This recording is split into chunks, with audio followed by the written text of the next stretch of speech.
d'accueillir ici M. Karl van der Eycken, qui est un remarquable connaisseur à tous les points de vue théoriques et pratiques de ce qu'on appelle la franc-maçonnerie. Nous sommes en train, pour certains en tout cas dans l'horloge, de commémorer les 300 ans de la maçonnerie en ce début janvier, puisqu'elle est surgie en Grande-Bretagne il y a maintenant 3 siècles. Et elle a eu un parcours passablement chaotique. Et donc là, nous allons rentrer dans le concret, concret que vous retrouverez, si par hasard vous prenez goût à en savoir plus, dans un petit ouvrage qui s'appelle « Le vrai visage de la franc-maçonnerie » et qui, du point de vue théorique et pratique, vous fera approfondir les propos de M. Karl van der Eycken. Merci. Il a la parole. Merci. Bonsoir, mesdames, messieurs. J'espère que vous m'entendez. Oui, il faut parler plus fort. Alors, le titre « Mythe et réalité maçonnique ». Le gnosticisme se caractérise par un mélange de vrai et de faux. Et ce mélange est encore plus perfide que le faux tout court. Ce mélange gnostique compose le tissu maçonnique. De ce fait, le mythe est partout. Il est là pour donner une dimension mythique à ce tissage afin d'en faire une convoitise d'aspiration idéale. Commençons par le mythe, ou mensonge historique de la maçonnerie, revendiquant une tradition ininterrompue entre elle-même et les corporations de bâtisseurs d'autrefois. Les corporations. Le livre de métier du prévôt Étienne Boileau, vers 1260, nous apprend que le titre de maître n'était pas un grade dans le métier. Le maître était celui qui possédait un atelier d'où il commandait aux apprentis et aux compagnons, appelés valets à l'époque. De ce fait, un maître qui, pour quelconque raison, que ce soit abandonnait son atelier, redevenait valet ou compagnon. Avec la Réforme, la Révolution a envahi dans tous les domaines. Les corporations se sont divisées entre catholiques et protestants. Et il y a eu des guides visiblement influencés par l'hermétisme. Il y a eu des condamnations avec procès-verbaux. Le procès-verbal de 1665 entraîna une condamnation par la Sorbonne, ce qui nous permet de constater qu'il s'agissait bien là d'une hérésie chrétienne. J'insiste sur chrétienne, parce qu'il n'y avait rien de judaïque, contrairement à la maçonnerie. En fait, toutes les corporations avaient leur cérémonie de style bon enfant, qui frôlait souvent l'hérésie. Comme les beaux cousins, qui étaient forestiers, bûcherons, et qui transformaient au four les débits en charbon, d'où carbonari. Leur réunion s'appelait les ventes. Pour leur cérémonie, ils utilisaient aussi du linge blanc, du sel, du crucifix, etc. Ce qui importe dans cet exemple, c'est la parfaite similitude avec les origines de la franc-maçonnerie. Cette corporation de métier, également constituée en 2 degrés, avec ses cérémonies propres, a été récupérée à des fins politiques et mondialistes. Le carbonarisme comptait entre autres parmi ses membres Mazzini, Garibaldi et on arrête là. Ils étaient tous également francs-maçons, martinistes, et ce sont, disons, des différentes ramifications ont créé des divergences pour faire croire qu'on est différentes. Alors, juste pour donner une petite définition donc du martinisme, je cite Bernard Lazare. Les loges martinistes furent mystiques, tandis que les autres ordres de la franc-maçonnerie étaient plutôt rationalistes. Ce qui peut permettre de dire que les sociétés secrètes représentèrent les 2 côtés de l'esprit juif, le rationalisme pratique et le panthéisme. Fin de citation. La réalité, maintenant, la réalité historique de la maçonnerie. La maçonnerie spéculative a été fondée à Londres en 1717 avec une initiation hermético-alchimique d'origine rosicrucienne. Cette innovation expliquerait l'incendie des archives, quelque temps après, de la loge de Saint-Paul, qui est corporatif, donc opératif, d'où où les choses compromettantes avaient brûlé, sauf ce qui n'avait jamais existé, évidemment. Au départ, la maçonnerie moderne connaissait aussi seulement 2 degrés, apprentis et compagnons. Mais maintenant, ces degrés étaient fondés sur la construction du temple de Salomon, 1000 ans avant Jésus-Christ. Cette récupération archéologique devait non seulement éclipser la Nouvelle Alliance, mais également la remplacer par une nouvelle super-religion mondialiste telle que les Rose-Croix l'avaient déjà annoncé en 1614. L'origine des Rose-Croix est fondée sur le récit fabuleux des noces chimiques de Christian Rosenkreuz, personnage mythique derrière lesquels se cache une entité collective qui existait déjà bien avant la publication de leur manifeste à partir de 1614. Le manifeste Fama Fraternitas de 1614 relate les voyages vers l'Orient de Christian Rosenkreuz, dont il sera revenu avec un nouveau type de magie et de cabale, qu'il a incorporé dans sa propre attitude chrétienne. Voici donc un virus mélange vrai et faux, dont la maçonnerie est devenue le principal vecteur avec la philosophie moderne. Ce sont eux qui ont propagé ce virus en épidémie. Cette gnose vient donc de l'Orient. Remarquons dans les temples maçonniques que les vénérables maîtres maçons siègent toujours à l'Orient. Et chaque loge est toujours à l'orient de la ville où elle se trouve. Par exemple, la loge de Saint-Jean à l'orient de Paris ou à l'orient de Montpellier. Voilà.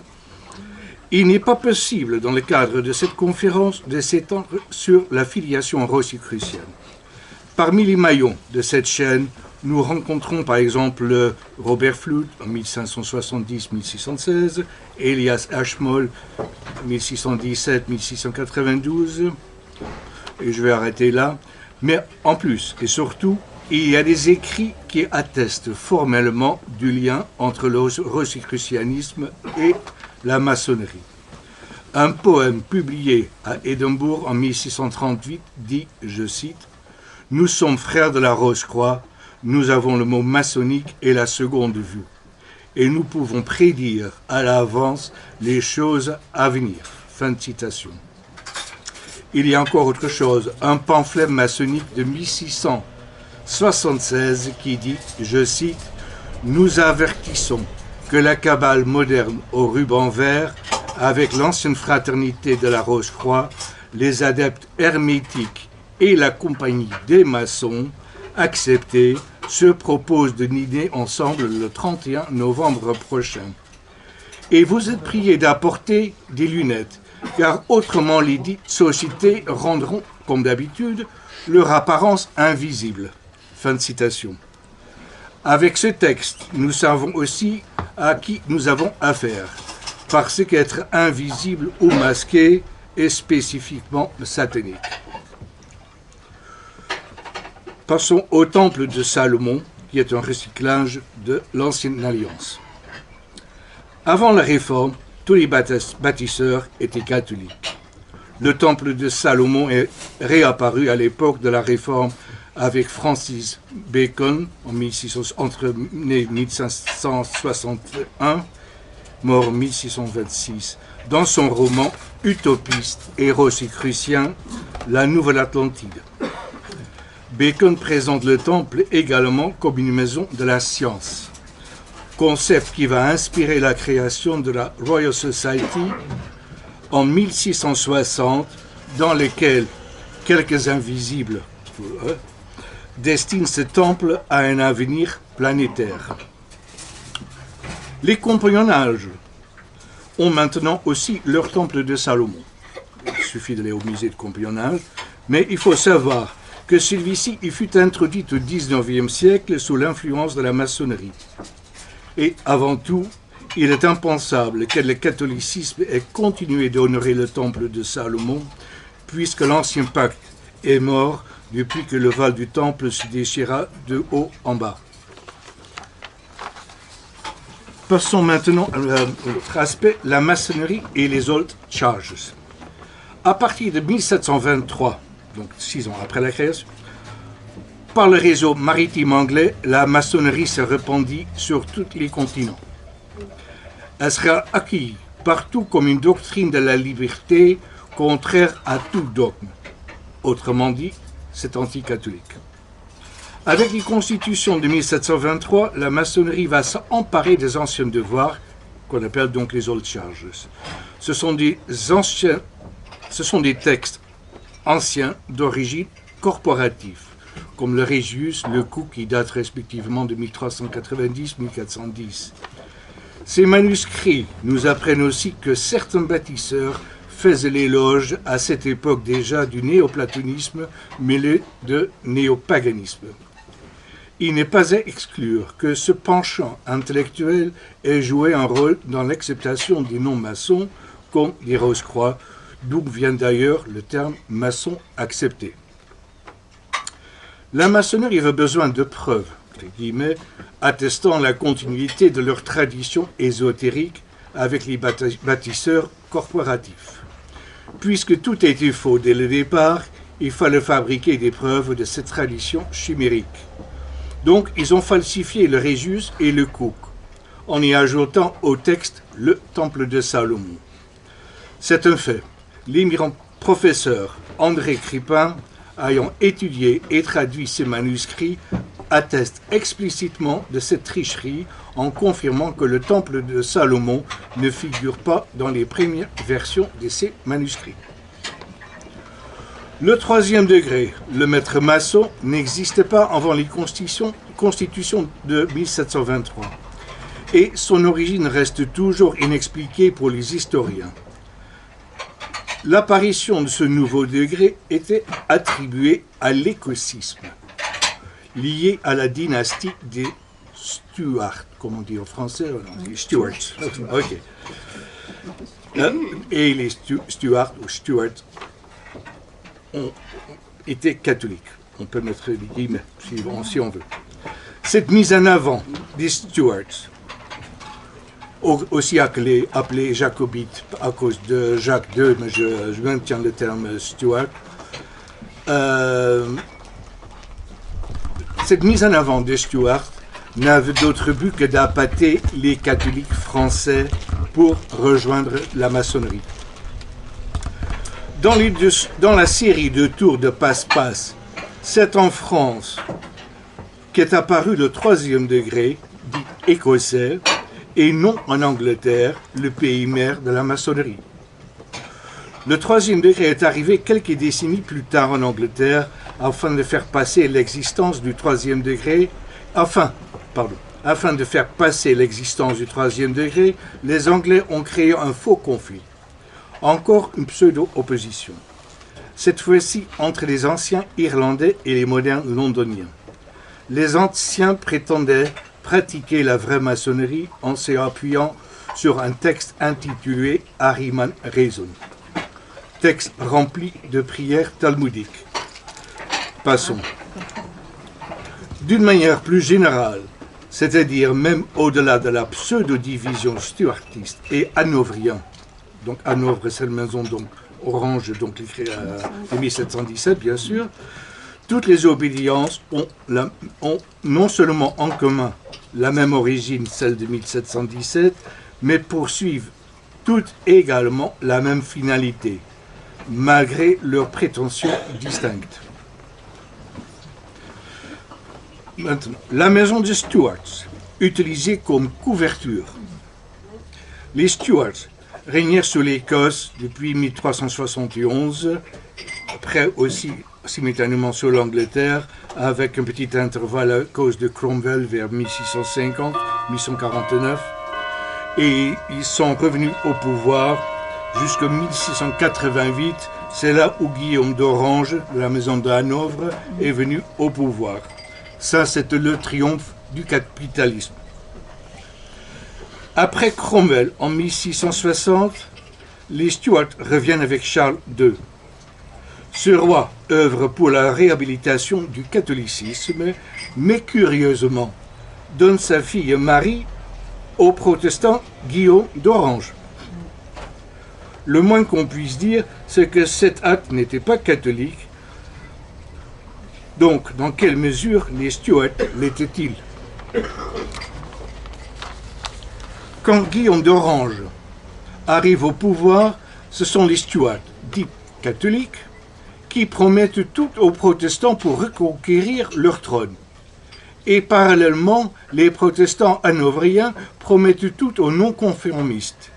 C'est ainsi que les deux maisons royales devinrent protectrices et propagatrices de l'idéalisme maçonnique. Toutefois, l'écosystème maçonnique attribué aux Stuarts ne sera qu'un prête-nom dont se sera servi comme couverture des individus restés dans l'ombre.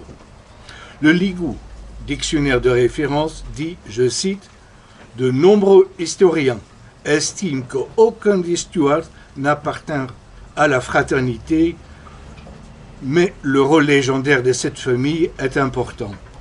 D'autre façon générale, tout ce qui touche à l'écosystème rencontre à un moment quelconque la famille Stuart ou ses partisans. » Fin de citation. La couverture par prénom fait comprendre la complicité entre les loges dites stuartistes et les loges orangistes, parce que ceux qui tirent les ficelles n'étaient pas des partisans d'une maison, mais qui sont servis comme moyen avant de passer à l'étape suivante. De manière plus manifeste, sont les visites de Desaguliers, que je n'ai pas encore nommé. Desaguliers est un des fondateurs donc, de la maçonnerie protestante en 1717, qui venait avec d'autres dirigeants de la maçonnerie orangiste de l'Angleterre visiter les loges en France, dont le grand maître était au service des Stuarts.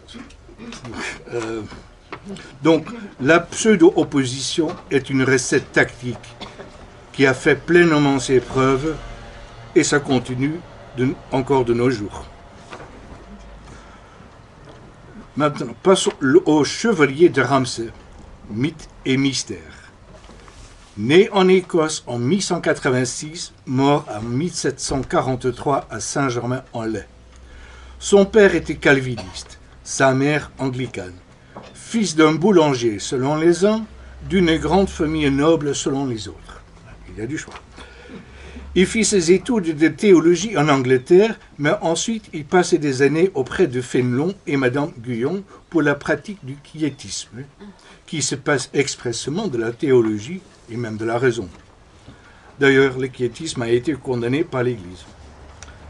En 1723, Ramsay fut fait chevalier de Saint-Lazare par le grand maître de l'ordre, le duc d'Orléans. Puis, il devint docteur honoraire en droit civil à Oxford. Il était Quaker, comme on dit, c'est les gens qui tremblent et qui... c'est anabaptiste, je crois que c'était déjà des communistes avant-garde, n'est-ce pas? Presbytérien et quiétiste, qui n'est pas très catholique. Mais il était aussi franc-maçon et surtout autre chose. Surtout cette autre chose. Sinon, comment expliquer qu'avec sa carrière maçonnique particulièrement brève, de 1736 à 1737, qu'il avait plus d'autorité que tous les grands maîtres ensemble. Pendant ces 2 années, il a prononcé 2 discours déterminants pour l'avenir de la maçonnerie écossaise. Ramsay avait dit que la maçonnerie était historiquement reliée aux ordres chevaleresques des croisades. Et c'est ce discours qui constitue la référence en la matière pour la maçonnerie, encore aujourd'hui. C'est aussi Ramsay qui a explicité la véritable mission de la maçonnerie. Cette intention était restée quelque peu superficielle avec les constitutions de 1723. En effet, il n'était pas question d'une croyance définie, mais d'un, je cite, savoir entrer des hommes bons et vrais, hommes d'honneur et de probité. Fin de citation. Cela n'est rien d'autre qu'un vague idéalisme fondé sur un trivial moralisme, dirais-je. J'ouvre une parenthèse, une petite parenthèse concernant le duc de Wharton, qui avait au moins en commun avec Ramsay la pratique d'un double jeu. Le duc de Wharton fut d'abord le grand maître de la Grande Loge orangiste de Londres, avant de prendre la direction des loges stuartistes en France. Il est donc aussi double que Ramsay, concernant les Stuarts et les Hanovriens. Et il va de soi qu'il n'était fidèle ni à l'un ni à l'autre. En 1718, ce même duc de Wharton fonda à Londres le Hellfire Club, club des feux de l'enfer, réputé pour ses cérémonies satanistes et orgiaques. Le club fut officiellement fermé en 1721, ce qui n'exclut nullement une continuité, ce qui n'exclut certainement pas une continuation plus discrète ou sous un autre nom. En tout cas, la continuité était assurée avec un Sir Francis Dashwood qui, en 1751, a donné un second de vie notoire au club. Quant à la dénomination Club des Feux de l'Enfer, elle renvoie directement à la lumière luciférienne au centre de la terre, thème qu'on retrouve chez Dante dans la Divine Comédie. C'est plus précisément la doctrine rosicrucienne d'après laquelle la lumière de cet ange déchu est enfermée dans les abîmes d'en bas. Par une transposition analogique, cet enfermement correspondrait à l'emprisonnement de l'étincelle, la lumière divine à l'intérieur de chaque être. Cette doctrine n'est pas étrangère au catharisme, dont Dante était très proche. La lumière dans les ténèbres est aussi le titre d'un ouvrage de Comenius, Lux in Tenebris. Un Rose-Croix, ça date, c'est 1592-1670. Alors Comenius, un Rose-Croix, qui a joué un rôle capital dans l'élaboration de la Royal Society, fondée en 1660. Cette filiation rosicrucienne continue toujours, surtout sans le nommer. On le retrouve en tant que récompense honorifique avec la médaille Comenius, distinction octroyée par l'UNESCO afin de stimuler les recherches éducatives mondialistes. Et cette filiation rosicrucienne ésotérique continue avec l'initiation maçonnique qui commence par la descente aux enfers. L'appartenance éventuelle de Ramsay au club de l'enfer n'est pas confirmée. En revanche, ce qui est certain, c'est que Ramsay et Wharton faisaient partie d'une autre société secrète, les Gormogons. Je n'ai jamais trouvé la signification de ce mot, ou l'étymologie, mais je pense que c'est fait exprès. Parce que cette société était prise pour une bouffonnerie, comme la caricature même de la maçonnerie. Alors comment expliquer que deux hauts dignitaires de la maçonnerie aient fréquenté, juste pour s'amuser, cette société intentionnellement? Sabbatai Tsevi, né à Smyrne, actuelle Turquie, se proclamait Messie en 1648. Cette bonne nouvelle, attendue pendant des millénaires, se répandit immédiatement chez tous les Juifs d'Europe, toutefois sans consentement unanime. Le sabbatéisme a joué un rôle important d'influence en maçonnerie. Il y avait des sabbatistes à la Royal Society dès sa fondation en 1660, et cette institution était en quelque sorte le laboratoire de la maçonnerie. Aux alentours de 1750, beaucoup plus tard, ce même mouvement, devenu sabbatéiste, franquiste, à cause de Jacob Frank, qui est né un siècle plus tard et qui se proclamait la réincarnation de Sabbatai Tsevi.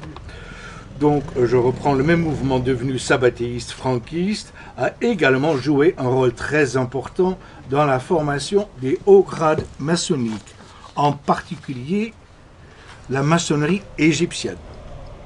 Je ne m'étends pas plus sur ce sujet, mais retenons son aspect messianique que nous allons retrouver avec le discours de Ramsay. Revenons aux Gormogons. Cette société prétend avoir une origine chinoise. Elle descendra d'un empereur de la société du ciel et de la terre. Cette revendication incroyable n'avait pas d'autre raison que de détourner la curiosité par le burlesque. C'est bien réussi. Les historiens maçonniques la considèrent toujours comme une parodie de la maçonnerie. Je verse une pièce au dossier qui pourra peut-être contribuer à l'élucidation de l'origine. Cette fiction d'un empereur chinois, ce qui pourrait bien être un code. Dans la lignée ou chaîne sabato-franquiste, il y a le maillon Martinez de Pasquali, le fondateur de l'ordre des élus Cohen. Or, Martinez de Pasquali établit par une assimilation phonétique un anagramme entre noachite et chinois. C'est pas impossible. Il faut une tournure spéciale. Et le noachisme, comme nous allons le voir, est au centre du discours de Ramsay. Je dirais même qu'il était au cœur de sa mission messianique. Le discours de Ramsay. Voici quelques extraits de ce fameux discours mondialiste. Je cite, « Le monde entier n'est qu'une grande république, donc chaque nation est une famille, et chaque particulier un enfant. C'est, messieurs, pour faire revivre et répandre ces anciennes maximes prises dans la nature de l'homme, que notre société fut établie. » Fin de citation. Les anciennes maximes prises dans la nature de l'homme, c'est du naturalisme, du paganisme, si caractéristique de la cosmologie des Rose-Croix. Cette doctrine rosicrucienne, ici sous-jacente, mais le naturalisme est explicite au degré du souverain prince ou chevalier Rose-Croix devenu 18e degré qui fut longtemps le sommet de la hiérarchie et qui était donc directement lié aux origines, le sommet qui faisait le lien avec les origines rosicruciennes. Je laisse de côté tous les aspects blasphématoires qui composent ce degré, c'est pour montrer la doctrine naturaliste des Rose-Croix. Incidemment, il est impossible de l'éviter. Mais mon exemple est blasphématoire. L'inscription de Ponce Pilate, Inri, Jésus de Nazareth, roi des Juifs en latin, n'a évidemment pas sa place dans un univers vétérotestamentaire. La faire disparaître est pour les gnostiques moins efficace que de la fausser. Ainsi, Inri devient ici Igne natura renovatur integra. Par le feu, la nature se régénère intégralement. C'est juste un petit exemple. Mais revenons au discours. À propos de l'arche de Noé, Ramsay dit « Noé doit être regardé comme l'auteur et l'inventeur de l'architecture navale aussi bien que le premier grand maître de notre ordre. La science arcane fut transmise par une tradition orale depuis lui jusqu'à Abraham et aux patriarches dont le dernier porta en Égypte notre art sublime. » Toujours Égypte. C'est par cette tradition patriarcale que nos lois et nos maximes furent répandues dans l'Asie, dans l'Égypte, dans la Grèce et dans toute la gentilité. Mais nos mystères furent bientôt altérés, dégradés, corrompus et mêlés de superstitions. La science secrète ne fut concevée que parmi le peuple de Dieu. La franc-maçonnerie est bien la résurrection de la religion noachique, celle du patriarche Noé. Cette religion antérieure à tout dogme et qui permet de dépasser les différences et les oppositions de confession. Fin de citation. Nous étions en 1737 avec son discours. L'année suivante, en 1738, un nouveau et premier article est ajouté aux constitutions de 1723. C'est la seule modification. Cet article nous apprend, je cite, qu'un maçon est obligé par sa tenue d'observer la loi morale en tant que véritable noachite. Fin de citation. Et ça figure toujours, il faut taper sur Internet, Grande Loge de France, c'est toujours là. Alors, qu'est-ce que le noachisme? Le noachisme n'est autre que la religion universelle talmudique menée par les prêtres juifs à laquelle toute l'humanité doit se soumettre. Je cite le rabbin Eli Ben Amezog. Le noachisme, c'est la reconnaissance que l'humanité doit faire de la vérité doctrinale d'Israël tout en gardant dans la pratique son autonomie et sa liberté. Fin de citation. Être simultanément soumis et libre n'est pas possible. Cependant, les intentions rabbiniques n'en sont pas moins claires. Le noachisme n'est pas une mythe, mais une réalité maçonnique, et qui, malheureusement, est ignorée par l'immense majorité de francs-maçons. Je vous remercie.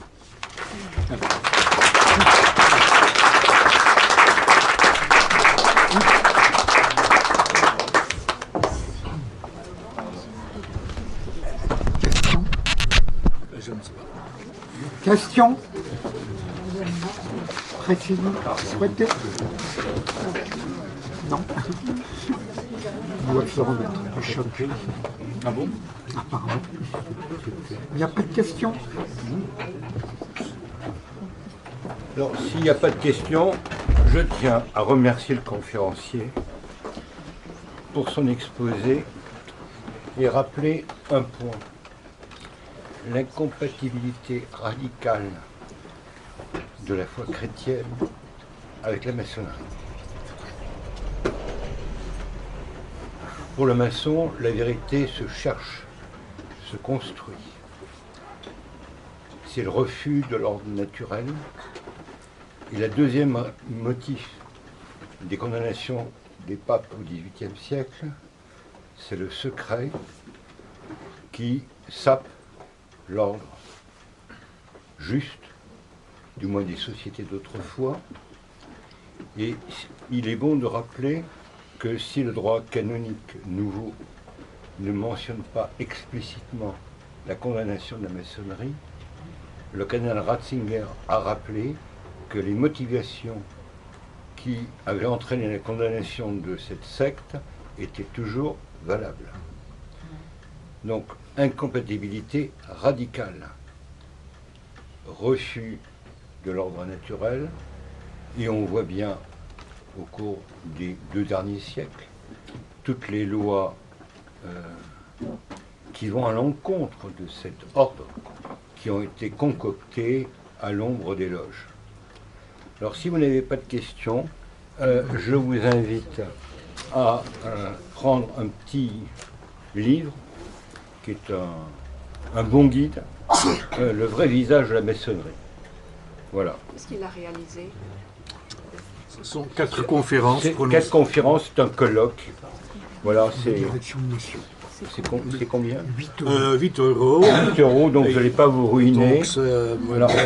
Monsieur Alain Pascal qui me présente ici. Voilà. Hein. Et Dans les branches maçonniques, la lettre du général Pike, en 1871, quand il écrit à son homologue italien. ah, Pike. Ah oui. Attribution, apparemment c'est faux, c'est pas lui, mais la lettre existe. Elle existe depuis un siècle, donc si c'est pas de lui, ça vient probablement de Taxil, ici en France, je pense.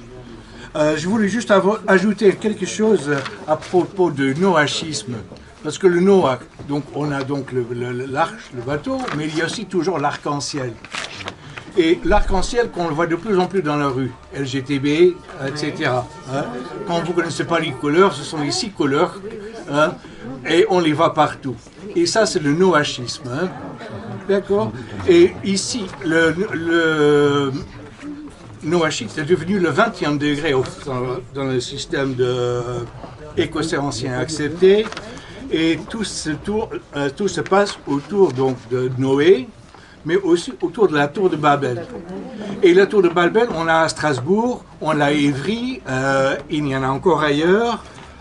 Donc je vais dire, et je peux vous rajouter encore quelque chose, que, si je l'ai noté, beaucoup moins connu peut-être, que le congrès des États-Unis a adopté dans le cadre de Education Day, le 26 mars 1991, la reconnaissance des lois Noachide comme socle de la société américaine. Socle? Oui. Socle? Mais, Bah, elle n'est pas née d'aujourd'hui, la société américaine. Pourquoi ils l'acceptent maintenant comme socle? c'était en 1991. 91. Donc, je veux Les dire, États-Unis existent depuis longtemps. mais le noachisme, le noachisme. Aïe, aïe, aïe, aïe, aïe. Hein? Ah, je pense Bush, père, ou Bush. Il était franc-maçon. Sans doute, au pire peut-être. Donc, je vous rappelle, et ça complétera cette conférence, que le 19 février, Alain Pascal va venir parler ici même de la gnose. Je voudrais juste dire un tout petit mot. Oui, allez-y. Alain Pascal, excusez-moi, donc j'avais contribué à ce colloque, donc je vous invite à voir. Il y avait 4 conférences, dont 2 grands maîtres qui étaient repentis. Donc je pense que ce colloque était très intéressant. Je voudrais d'abord féliciter M. Van der Hecken pour la précision historique de tout ce qu'il a pu nous dire. Et un tout petit mot par rapport à la question sur la lettre de Pike tout à l'heure. Il y a aussi ici présent Thibaut Chasset qui a une émission de radio sur Radio Courtoisie et une revue qui s'appelle L'Héritage. Il y a une revue qui en est à son numéro 12. Il y a un numéro spécial, je ne sais pas si Thibaut vous l'avez apporté ici ou s'il est là, et dans lequel Thibaut Chasset a fait des recherches sur l'authenticité des documents, car nous travaillons sur des documents, mais il faut se méfier de documents qui ne sont pas toujours certains. Donc nous pouvons dénoncer l'éloge, et moi-même écrit un livre qui s'appelle La trahison des initiés, et à chaque fois il faut faire référence aux documents et aux documents qui sont sûrs. Alors ce document-là, il n'est pas sûr. Donc beaucoup d'auteurs répercutent des théories à partir de documents qui ne sont pas toujours sûrs. Ce qui n'est évidemment pas du tout votre cas, M. Van der Hecken. Donc c'est toute la qualité du travail que vous pouvez faire, qui est un travail de fond et technique. Donc j'invite aussi les personnes qui sont ici à regarder cette revue, qui est en dehors de votre contribution et la mienne, est une revue élaborée par des jeunes. Et, effectivement, vous avez parlé de la gnose, et je viendrai ici, j'ai écrit 4 tomes sur la guerre des gnoses. J'ai d'ailleurs fait aussi une conférence sur le machisme à Angers il y a 6 mois, et je viendrai parler de la gnose car elle est effectivement à l'origine de tout. Je me permets aussi de dire que j'ai un livre qui doit sortir si mon éditeur a terminé le travail, et qui ça va s'appeler Le siècle des Rose-Croix, où effectivement je reprends toute cette filiation, car il est essentiel de bien comprendre que la franc-maçonnerie dite spéculative, c'est-à-dire celle qui naît en 1717 comme nous l'avons appelé, est modifiée par les Rose-Croix, elle est créée par des Rose-Croix à partir de l'ésotérisme Rose-Croix, et que dans leur légende, que je rapporte dans un autre livre, les Rose-Croix font expressément référence à Lucifer. Donc les choses doivent être extrêmement claires. Voilà, je vous remercie, pardon, et je refélicite.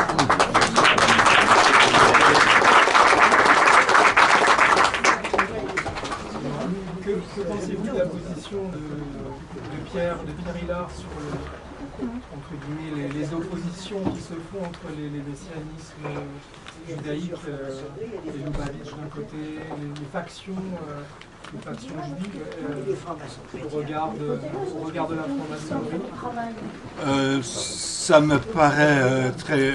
J'ai lu son atlas, d'ailleurs je connais toute son œuvre. Je suis oui, totalement d'accord. D'ailleurs, c'est assez logique puisque il y a, disons, cette origine khazare en soi. Oui. Et les autres, et il y a beaucoup de rivalités, il y a beaucoup de rivalités intercommunautaires. On voit ça en Crimée, on voit ça... donc, les États-Unis sont divisés de l'intérieur, ça se ressent ici. D'ailleurs, ça se voit. Je pense qu'en Russie aussi, mais c'est encore la situation mieux maîtrisée. Mais je pense qu'il y a des oppositions, non seulement Est-Ouest, mais aussi à l'intérieur. Ça va dans tous les sens. Donc finalement, le mondialisme est menacé. Et qu'on en est toute maison divisée. Voilà, c'est cool d'elle-même. Voilà. C'est cool d'elle-même. Oui, il y a aussi la bascule, je crois, avec le convent de Reinsbad, avec le virement illuministe, les franges balistiques, justement, dont vous avez parlé tout à l'heure.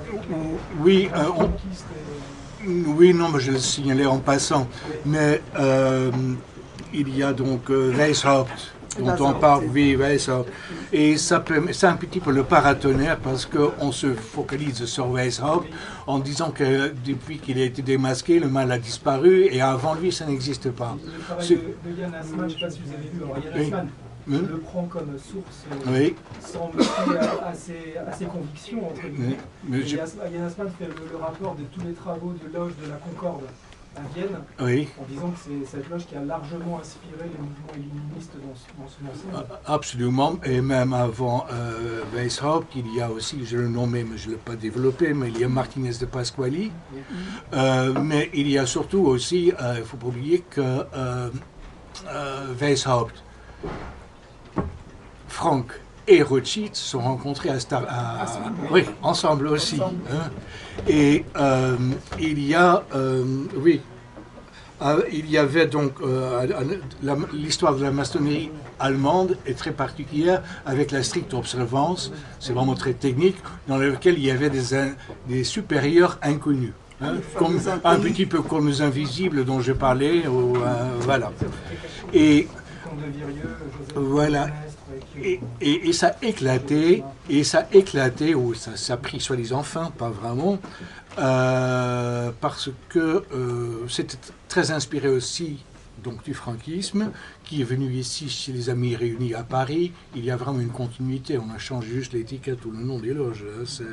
Et il y a donc une maçonnerie qui est apparue avec Willermoos, comme vous disiez, donc le rite rectifié, et qui se veut catholique, ben déjà, c'est pas possible, mais voilà.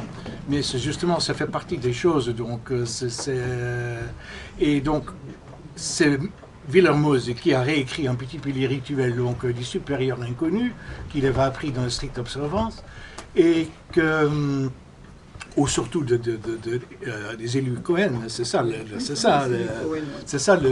l'origine. Et il y a une autre branche qui est apparue, qui sont devenus donc les frères d'Asie. Et ça c'était vraiment, Gershom Scholem, on dit que c'était non seulement du Roche-Croix tous, mais que c'était 100% quasiment talmudiste et oui, voilà. Oui. Les Oxenbourg, vous les placez où? Oui, Oxenbourg? Oui.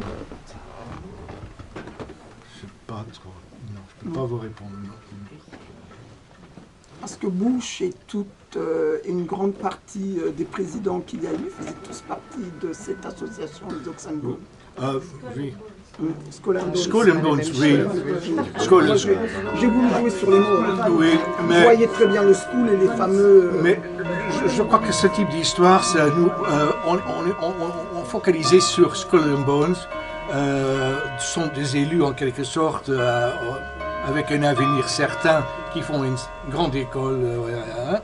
Mais ici, par exemple, les mines de Paris, les étudiants, ils se promènent aussi dans les catacombes, on n'en parle pas. Et le système des corps, ça existe aussi en France, on n'en parle pas. Peut-être moins, oui. Et tout ça se permet, c'est un petit peu côté paratonnerre, parce que je crois que la maçonnerie est devenue aussi un petit peu un paratonnerre, parce qu'on aime bien en parler dans la presse. Ce sont des maçons encore qui ont inventé, je ne sais pas quoi, qui sont pour l'euthanasie. C'est l'UNESCO, a priori, qui est derrière. Oui. Peu importe aujourd'hui à propos des cosmopolites. Voilà. N'importe aujourd'hui qui est franc-maçon à partir du moment où il pense franc-maçon. Voilà, mais en même temps, il y a les think tanks, comme on dit, les laboratoires comme, je sais pas, il y en a tellement, le trilatéral, il y en a trop, il y en a trop. Je veux dire que c'est pas dans une petite loge où il y a quelques pères de famille qui savent même pas ce qu'ils font en fait, qu'on va élaborer vraiment un projet mondialiste. Ce sont plutôt des idiots utiles et gentils. Si je me permets, que pensez-vous du chiffre énoncé récemment dans toute la presse française qu'il y aurait 280 000 frères en France à l'heure actuelle? Première partie de la question. Et deuxième partie de la question, que pensez-vous des Rotary Club et autres institutions de ce genre annoncées par Panonceau dans toutes les villes françaises, petites ou grandes? Est-ce qu'il s'agit d'antichambres de la maçonnerie ou s'agit-il de pure institution patronale? Voilà. C'est pas une antichambre de la maçonnerie, mais bon, une double appartenance entre les notables d'un petit village, etc. C'est bien, on se rencontre, on n'est pas obligé de passer la soirée avec sa femme. Et non, c'est souvent le cas. Et sinon on joue au bridge, je ne sais pas quoi, mais il y a toujours. Mais il y a déjà une forme de mondialisme sous-jacent en quelque sorte. C'est parce qu'on unifie un petit peu les pensées. C'est pareil en maçonnerie. Je veux dire que la plupart des maçons ne s'intéressent pas du tout à l'histoire, ne connaissent même pas l'histoire de la maçonnerie, ne s'intéressent pas du tout au symbolisme maçonnique, rien du tout. Mais c'est quand même toujours nocif parce qu'il y a le maçonniquement correct et qui n'est pas défini. C'est pas affiché. C'est-à-dire qu'il faut se comporter un peu comme un maçon. Je veux dire qu'on n'a pas le sens critique se perd. On peut être maçon pendant 30 ans, être dans les hauts degrés. S'il y a aujourd'hui quelqu'un qui vient d'être initié, d'un jeune, mon frère, bonjour, mon frère, bienvenue. Et puis, il faut se comporter fraternellement. C'est-à-dire qu'on devient indifférent, intellectuellement parlant. C'est 1723 et 1789. Les mentalités vont tellement changer parce que c'est l'indifférence qui s'installe, c'est la tolérance, mais pas dans le bon sens, mais tout est possible, on perd tous les repères. Et même Joseph de Maistre, franc-maçon, si vous les catholiques, s'est étonné que le monde avait tellement changé. Et par rapport à la Révolution Est-ce que je peux française. répondre à votre question, vous donner, quand j'ai écrit mon livre La tradition des initiés, il y avait 80 000 francs-maçons officiels en France. Et alors moi, j'ai pas 270 000, j'ai 160. Un maçon récemment m'a dit 180 000. On n'a pas les chiffres exacts, mais ils ont effectivement énormément recruté dans tous les secteurs de la société. Et vous parlez des clubs, le Rotary et autres, ils font partie de ce qu'on appelle un cercle extérieur. Ce que j'explique aussi dans mon livre, c'est que vous avez les loges officielles et un cercle extérieur, c'est un ensemble d'associations qui répercutent les mots d'ordre maçonniques et qui aussi renvoient des informations. Donc si vous voulez, il n'y a pas de conseil municipal dans lequel il n'y ait pas un franc-maçon qui, au besoin, devant des propos qui pourraient heurter les loges, les rapporte à ses supérieurs. Voilà comment fonctionne le système. C'est d'abord un système de renseignement qui est très important. Et effectivement, beaucoup de francs-maçons ne sont là dans les loges que pour faire un peu des affaires, avoir des relations avec Israël. Ils ne connaissent pas nécessairement les doctrines des hauts grades. Et pardon, si je veux poser une question. Au niveau, disons, de la sphère politique, c'est-à-dire, quand je dis sphère politique, toutes les tendances confondues, aussi bien gauche, extrême gauche et droite, extrême droite. Il n'y a pas une connivence entre eux, entre la franc-maçonnerie, parce que moi j'ai connu des francs-maçons qui étaient à l'extrême gauche, et j'ai connu aussi des francs-maçons qui étaient à l'extrême droite. Et ils se rencontrent. Donc en fin de compte, on s'aperçoit qu'en fin de compte, même sur le plan politique, quand on dit, mettons, on est tous, on appartient à une tendance, quand même, plus ou moins, on s'aperçoit que, mettons, les gens sont trompés.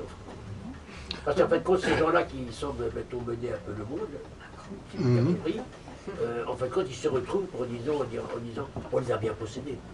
C'est certain, monsieur. Oui, Ben oui, oui.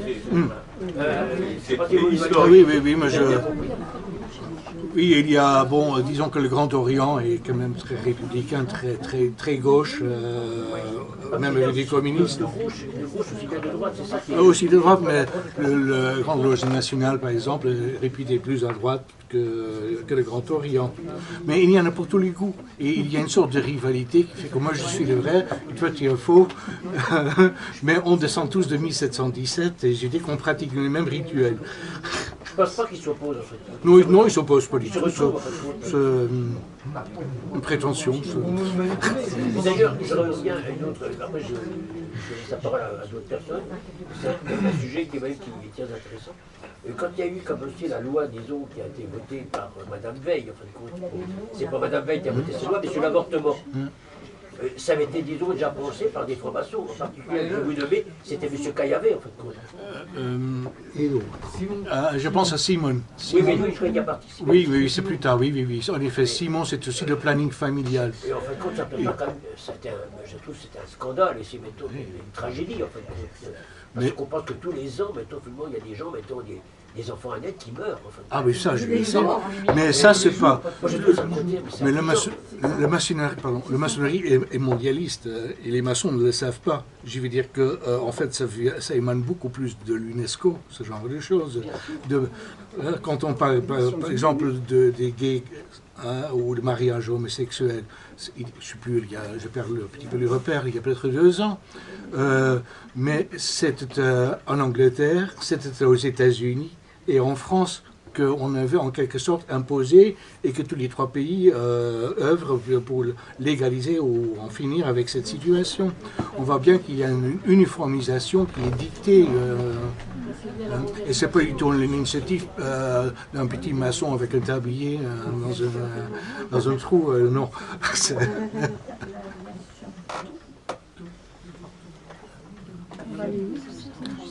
Est-ce qu'on peut faire de la politique sans être franc-maçon? Il y a quelque chose de très...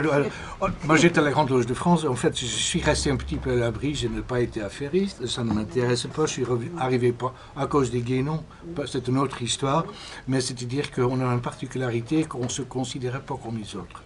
Et donc tout ce qui était donc, politique ou autre, on se disait ça c'est la dégénérescence de la maçonnerie, parce que dans le temps, la maçonnerie était bien, c'était une conviction. Ben voilà. Donc, je n'ai pas vraiment fréquenté, disons, je ne connais pas vraiment de près cet aspect. Par contre, il est formellement interdit de discuter de politique en loge et aussi de religion. Il parle de quoi? Justement. Mais voilà. Quand on dit qu'il y a des mots d'ordre qui sont donnés, etc., pour les votes, Ah, je ne sais pas. Moi, j'ai pas connu ça, mais je ne nie pas. Mais j'ai pas connu. Et vous êtes parti pourquoi? C'est pas facile, il paraît. Ah si, j'ai claqué la porte et je me sentais soulagé et je n'ai jamais reçu le coup de fil. Si, 2 ou 3 comme ça, gentiment aussi. Je ne voulais pas revenir en arrière. Non. Ah, mais ça peut arriver qu'il y ait peut-être en province, quelque part, un petit village, peut-être que ça se passe autrement. Mais moi, non, zéro problème. Et vous êtes parti pourquoi? Plus qu'assez. C'est-à-dire que quand on entre en maçonnerie, on est curieux, c'est tout mon cas. Je voulais connaître les rituels, le symbolisme maçonnique. Alors pour le connaître, il faut être au moins au 3e degré. Parce que le 3e degré est considéré comme un petit tout, en quelque sorte. Donc avant d'arriver au 3e degré, moi j'étais relativement rapide, je ne sais pas pourquoi, mais en 3 ans, j'étais maître. Et après, je ne sais pas, j'étais peut-être destiné à quelque chose, à une carrière fulgurante. J'ai rempli tout de suite toutes les fonctions et 6 ans plus tard, j'étais vénérable maître. Et je voulais partir parce que je ne trouve pas vraiment, ça ne correspond pas du tout aux attentes. Mais qu'est-ce qui intervient? On fréquente, on se fait des copains. On s'entend bien, voilà. Et en plus, c'était un petit C'était une petite loge, donc il y a aussi ce côté chantage moral qui intervient. Tu ne peux pas partir parce que si tu nous laisses tomber, on sera plus assez nombreux et on compte sur toi l'année prochaine. Et petit à petit, on cède. Et bon, il y a un petit différence à l'intérieur de la loge. J'ai claqué la porte et c'est en 2002. Je n'ai plus jamais pensé à la maçonnerie. Et c'est mon fils qui me dit il y a 3 ans, pourquoi tu n'écris pas quelque chose sur Guinée? C'est pas vrai. Il y avait une feuille ici avec mes dates de conférence. Ah non, je ne l'ai pas eu, pas moi.